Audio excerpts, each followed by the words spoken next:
এর গল্প চন্দনপুর গ্রামের কুয়া। ঝাড়খণ্ডের পাহাড়ের পাদদেশে ছিল একটি ছোট্ট গ্রাম, নাম চন্দনপুর। গ্রামটি যেন ছবির মতো। চারিদিকে ছিল শান্ত পিয়ালের বন, বাঁশঝাড় আর লাল মাটির পথ। গ্রামের মানুষরা ছিল খুবই শান্তশিষ্ট স্বভাবের।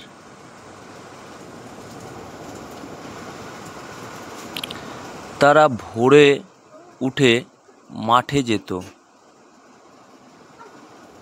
ধান চাষ করত, গরু ছাগল চড়াতো। সন্ধ্যায় আবার সপরিবারে উঠোনে বসে গল্প করত।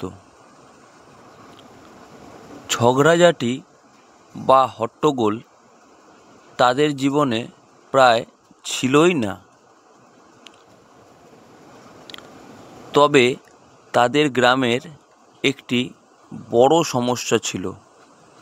সমস্যাটি হলো জলের। গ্রীষ্মকালে সব খাল শুকিয়ে যেত। তখন তাদের জলের জন্য খুব সমস্যা হতো। সেখান থেকে প্রায় 3-4 কিলোমিটার দূরে এক নদী ছিল।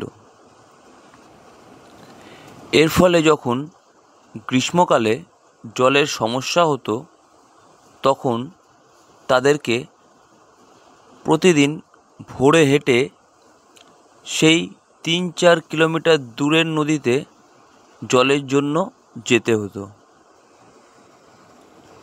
গরমে বাচ্চারা খুব কষ্ট পেত, বৃদ্ধারা হাঁপিয়ে উঠত।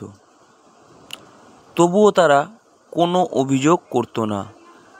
নিজেদের মতো শান্তভাবে কষ্টটাকে মেনে নিত। একদিন সেই গ্রামের এক তরুণী, যার নাম ছিল মাধবী, সে মাঠ থেকে ফিরছিল। তখন পথে সবাইকে ক্লান্ত দেখে সে বলল, আমরা কি সারা জীবন এমনই কষ্ট করব? আমাদের গ্রামেও তো একটি কুয়ো হতে পারে। আমরা যদি সবাই মিলে চেষ্টা করি তবে কুয়ো খোঁড়া সম্ভব। সেই তরুণীর কথাটা প্রথমে অনেকে হেসে উড়িয়ে দিল। কেউ কেউ বলল, আমাদের সাধ্য আছে নাকি? কিন্তু তবুও মাধবীর কথায় অনেকের মনেই একটা বিশ্বাস জন্মেছিল। তারাও ভেবেছিল, হ্যাঁ, হতেই পারে এবং আমরা পারব। পরদিন থেকে সে কয়েকজন মহিলাকে নিয়ে কুয়ার জায়গা পরিষ্কার করতে লাগলো। গ্রামের পুরুষেরা প্রথমে শুধু দূর থেকে সেসব দেখত, কিন্তু দিন যত গেল তারা ভাবল, আমরা শান্ত মানুষ, পরিশ্রম করলেই সুখ, চেষ্টা না করলে কিছুই বদলাবে না। তখন সবাই মিলে একসঙ্গে কাজে নামলো। কেউ কোদাল চালালো, কেউ মাটি তুললো, কেউ গান গাইলো মন ভালো রাখার জন্য। কাজ ধীরে ধীরে এগোতে লাগলো। অবশেষে কয়েক সপ্তাহ পরে যখন মাটির গভীর থেকে ঠান্ডা জল ফেটে বেরোলো, তখন পুরো গ্রাম আনন্দে ভরে উঠল। সেদিন সন্ধ্যায় সবাই মিলে কুয়োর ধারে প্রদীপ জ্বালালো।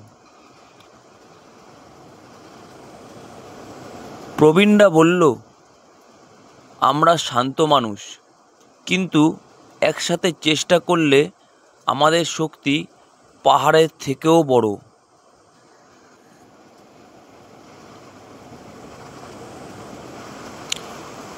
এই গল্পের নীতিকথা হলো এই যে, শান্ত স্বভাব, ধৈর্য আর একতা থাকলে গ্রাম সমাজ নিজের ভাগ্য নিজেই গড়তে পারে।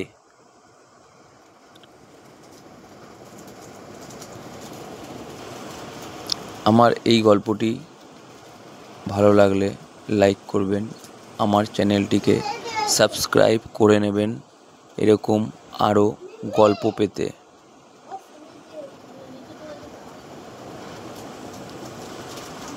আপনাদের যদি কোনো গল্প থাকে তাহলে আমাকে পাঠাতে পারেন, আমি আপনার গল্প আমার চ্যানেলে বলতে পারি।